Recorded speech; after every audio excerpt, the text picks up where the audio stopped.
Hey everyone. So I'm going to go through the notes for chapter 2, just the part 1 section. So this is all about safety with pets at home and in the workplace. So the objectives for this whole chapter is we're going to explain the importance of safety when working and playing with small animals. You'll be able to list 10 diseases that can be transmitted from animals to humans.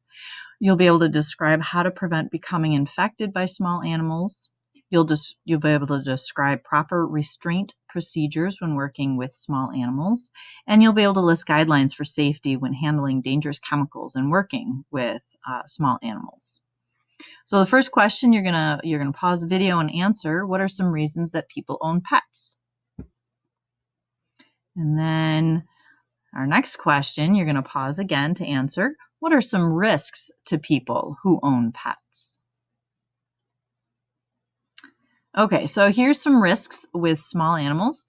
And this is just a very general list. It is growing because there's more small animals out there, but the risks are real and precautions are needed. One of the biggest risks are zoonoses, um, and these are diseases that can be transmitted from animals to humans.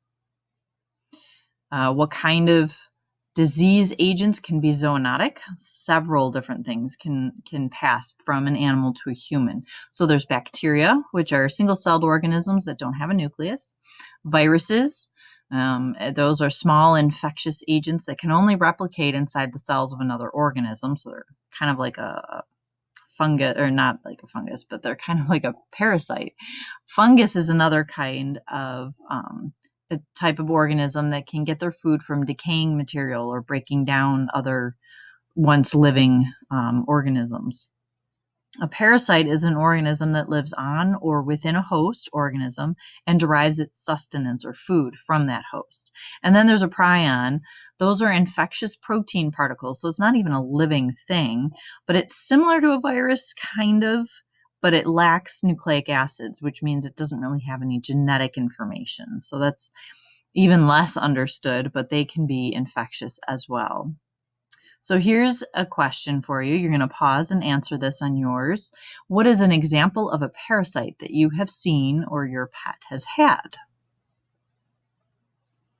Okay, so now I want you to look at this list of several diseases, and I want you to circle the ones that you think are zoonotic. Which ones do you think you can get from your pet? So I'm going to let you pause and figure those out. You can use the drawing tool, or you can use the shapes tool. Up to you. You could even use the highlighter and just highlight. I don't care, as long as you're indicating which ones you think are zoonotic. Okay, so here's some examples of zoonotic diseases. Bacterial ones like anthrax, the plague, salmonella, cat scratch fever, psittacosis. And then there's viral ones like rabies and West Nile virus. There's fungal ones like dermatophytes, the one that causes ringworm.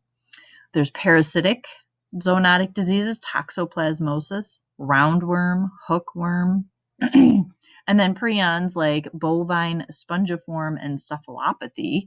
It's a big disease name. That's mad cow disease.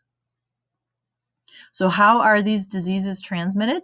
There's direct and indirect transmission. The direct transmission is like either you're getting bit or skin contact with the host, where it's passing from one organism to the next.